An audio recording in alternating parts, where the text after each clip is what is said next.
Vous voulez réaliser votre rêve canadien, mais vous ne savez pas par où commencer. Sachez que vous êtes à la bonne place. Bonjour tout le monde et bienvenue dans notre chaîne, la capsule Immigrate to Canada. Dans cette vidéo, nous allons parler de généralités sur Entrée Express et comparer ces trois différents programmes ou volets. Donc, Entrée Express, comme son nom l'indique, est la voie la plus rapide pour immigrer et s'installer au Canada. Cependant, saviez-vous que sous l'appellation Entrée Express, il existe trois différents volets qu'on va voir maintenant. Commençons par le premier. Donc, le programme des travailleurs qualifiés, c'est un programme fédéral. À ne pas confondre avec le volet ou bien le programme régulier des travailleurs qualifiés, le PRTQ, qui lui est un programme provincial du Québec. Donc, le programme fédéral des travailleurs qualifiés est la voie principale pour l'immigration économique du Canada, dans lequel le gouvernement canadien accorde la résidence permanente aux candidats sous certaines conditions qu'on verra par la suite. Donc voilà. On va voir le deuxième programme, c'est le programme fédéral des travailleurs de métiers spécialisés. Il permet aux candidats possédant soit une offre d'emploi valide, soit un certificat de travail approprié dans certaines professions, d'obtenir la résidence permanente canadienne dans n'importe quelle province ou territoire du Canada autre que le Québec. Et ce, vous l'avez bien compris et vous pouvez le deviner, donc c'est grâce à leur qualification dans un métier spécialisé. Le troisième programme, c'est la catégorie de l'expérience canadienne, le CEC. Donc ce volet s'adresse aux diplômés et aux travailleurs étrangers qui ont acquis une expérience de travail admissible au Canada et qui veulent s'y installer à titre de résident permanent. Donc voilà en général. Sachez que chacun de ces trois programmes sera détaillé par la suite dans des vidéos subséquentes.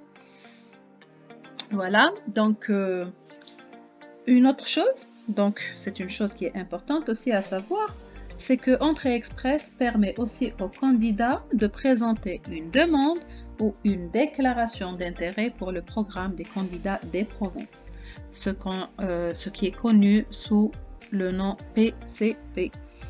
Bien sûr, si ces candidats sont admissibles au programme dont on a parlé tout à l'heure. Donc, le Canada est divisé en 10 provinces et 3 territoires qui ont leur propre programme d'immigration leur permettant de désigner les personnes qui souhaitent immigrer au Canada et qui sont intéressées à s'établir dans une province en particulier. Ce sont les programmes des candidats des provinces. Voilà. La plupart des PCP disposent d'un volet aligné avec le système fédéral de sélection de l'immigration Entrée Express. Si une province désigne un candidat et l'invite à présenter une demande par ce qu'on appelle une nomination provinciale, il obtiendra alors 600 points supplémentaires, ce qui va dans le cadre du système de classement général ou bien le SCG, ça va lui permettre d'augmenter son score de départ, lequel à l'origine ne lui permettait pas d'être extrait directement du bassin d'entrée express. Maintenant, on va voir quelles sont les provinces et les territoires qui disposent de ce volet entrée express.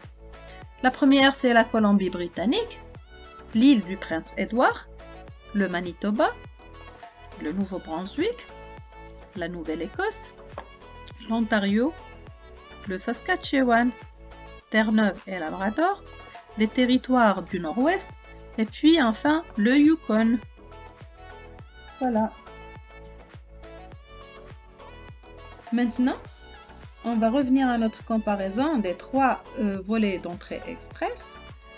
Les critères sur lesquels sera basée notre comparaison sont les compétences linguistiques en français ou en anglais, le genre de compétences et l'expérience de travail, la durée de l'expérience de travail, et puis la nécessité ou pas d'une offre d'emploi. Et puis on va voir aussi est-ce que les études et quel niveau d'études est requis pour ces trois programmes. Allons-y. Donc, on va commencer avec le premier critère relatif aux compétences linguistiques. Donc, ce qu'il faut savoir pour ça, c'est qu'on utilise pour cela une échelle dite NCLC ou bien niveau de compétences linguistiques canadien.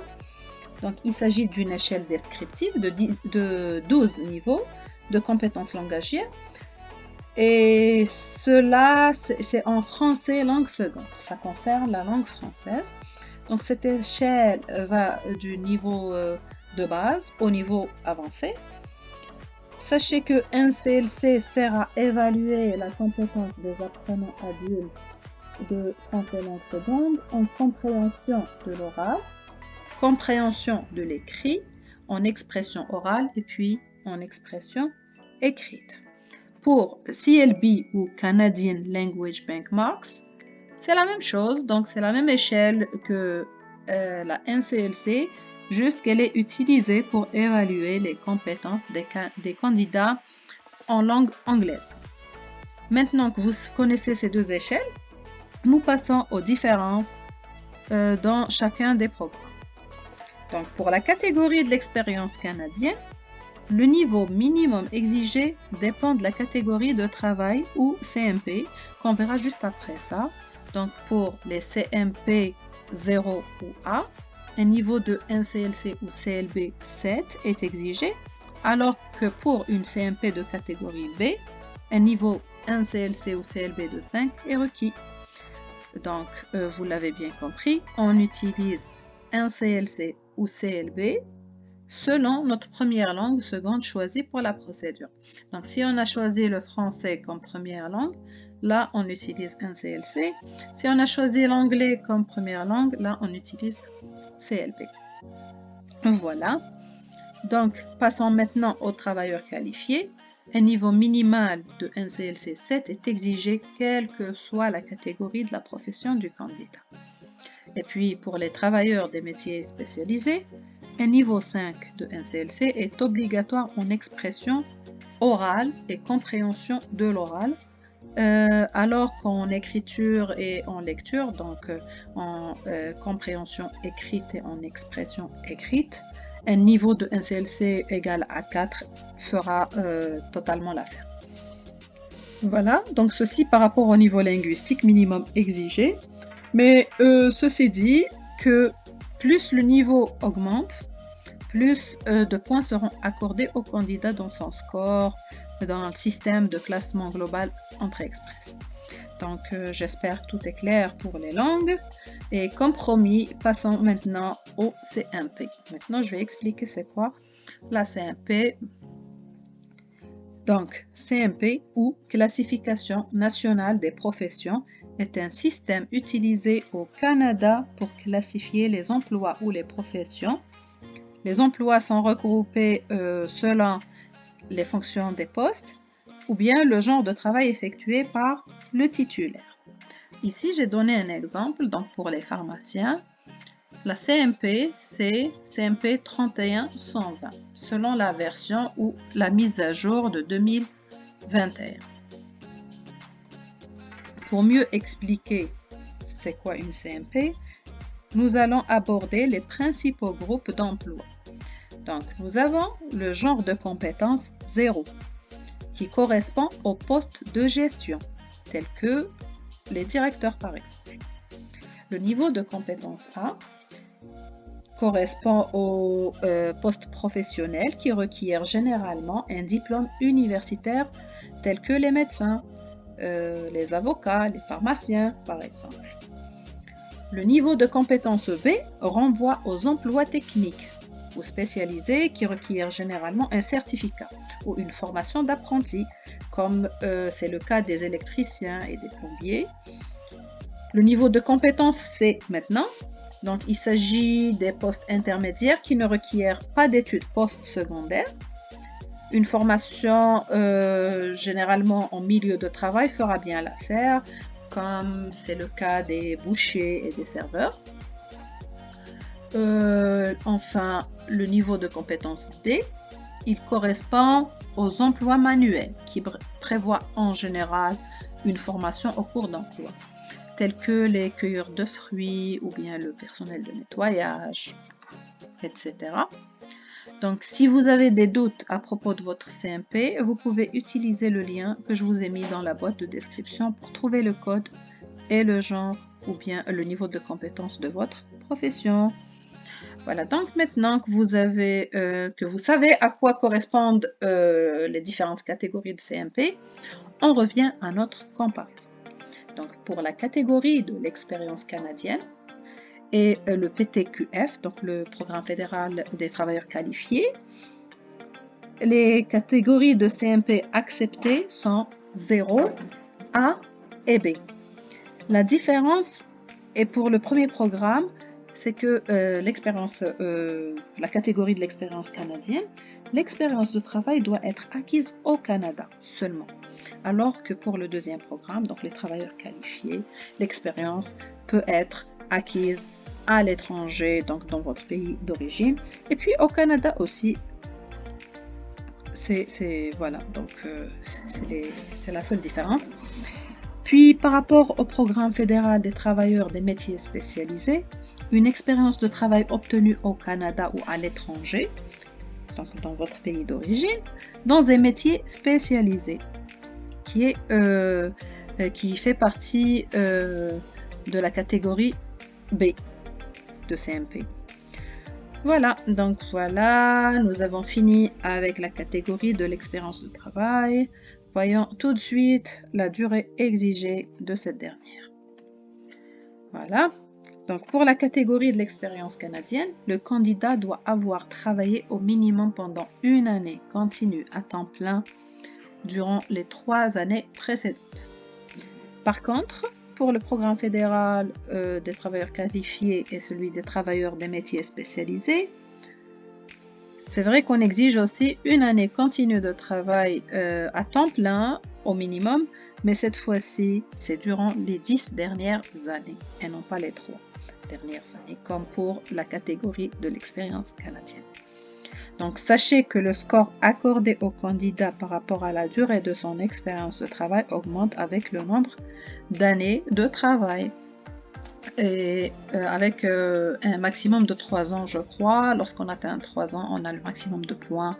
Donc, si on a plus de 3 ans, 10 ans, 20 ans, on a exactement le même nombre de points que si on avait juste 3 ans. Voilà. Maintenant, on va voir l'offre d'emploi. Voilà. Mais est-ce que le fait de décrocher une offre d'emploi est nécessaire afin de pouvoir immigrer au Canada dans le cadre d'entrée express? Encore une fois, cela dépend du programme.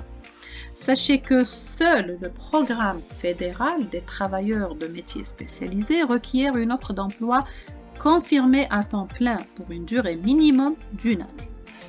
Ou bien le candidat doit posséder un certificat de compétence qui lui a été délivré par une province, un territoire ou bien le gouvernement fédéral.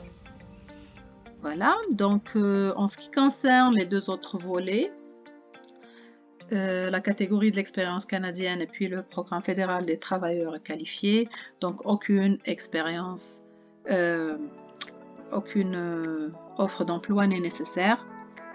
Mais par exemple, dans le cadre du programme fédéral des travailleurs qualifiés, elle n'est pas nécessaire, mais elle fait gagner des points additionnels aux candidats. Voilà. On va passer au critère suivant, le niveau d'études. Pour le programme fédéral des travailleurs qualifiés, le minimum exigé en matière de diplôme d'études est d'être titulaire d'un diplôme d'études secondaires, ou ce qui correspond à une attestation de 3e année secondaire. Donc j'aimerais juste profiter de l'occasion pour parler de la différence qui existe dans les appellations des diplômes entre l'Amérique du Nord d'un côté et puis l'Europe et l'Afrique et peut-être même les autres pays d'Asie d'un autre côté. Par exemple, si quelqu'un vous dit baccalauréat au Canada, il ne veut pas dire ce que vous avez compris, et non. Cela, donc baccalauréat au Canada, correspond à une licence en France ou au Maghreb par exemple. Sachez encore que le bac de l'Europe par exemple, donc il n'existe pas carrément au Canada. car le passage du secondaire à l'université ne requiert pas un examen, mais il dépend juste des résultats scolaires du secondaire. Voilà. Pour les deux autres volets, je veux dire la catégorie de l'expérience canadienne et puis le programme fédéral des travailleurs des métiers spécialisés, les études ne sont pas requises dans ce cadre-là. Très bien. Donc voilà, on est arrivé presque à la fin. On a vu les différences dans les exigences dans les 3 volets disponibles de Entrée Express. Mais ça n'est pas tout. Sachez aussi qu'il existe d'autres facteurs qui entrent dans le score final avec lequel le candidat sera mis dans un bassin pour être prélevé dans le cadre d'Entrée Express. Je cite par exemple le facteur âge. Concernant le facteur âge, le maximum de points est accordé à la tranche d'âge allant de 20 à 29 ans. Donc, les candidats ayant moins de 18 ans, par exemple, ou ceux qui ont 45 ans ou plus, obtiennent malheureusement 0 point par rapport à ce facteur âge. Voilà. Mais les candidats peuvent gagner des points aussi s'il y a d'autres conditions qui sont favorables. Donc, par exemple, si le candidat a un frère ou une sœur qui vit au Canada à titre de citoyen ou résident permanent du Canada, ici, il va se voir ajouter 15 points à son score. Les candidats qui ont effectué des études postsecondaires au Canada se voient attribuer 15 points si leur période d'études était de 1 à 2 ans. Mais si elle est de 3 ans ou plus, là, ils vont gagner 30 points supplémentaires. Aussi, si un candidat a une offre d'emploi, ça peut lui ajouter jusqu'à 200 points en plus de son score, alors qu'une nomination provinciale accorde au candidat jusqu'à 600 points en plus, ce qui va garantir son extraction directe. Elle n'est pas directe, mais une extraction à travers une nomination provinciale. Voilà, donc grosso modo, c'était les différents volets d'Entrée Express. Vous pouvez désormais choisir celui qui vous correspond le mieux et entamer votre procédure. Je vais faire d'autres vidéos plus détaillées prochainement, en espérant que ça vous a aidé juste à comprendre comment marche le système, quels sont les volets qui le composent et bien sûr trouver votre compte pour commencer, pour savoir dans quel volet commencer votre procédure. Voilà. Donc, si vous avez des questions, posez-les-moi en commentaire. Je me ferai un plaisir de vous répondre dans le cadre de mes recherches et lectures. À la fin, j'aimerais juste préciser que je ne suis ni avocate ni agente spécialisée en immigration et que mes vidéos sont le fruit d'un effort personnel, étant moi-même immigrante au Canada, ce beau pays.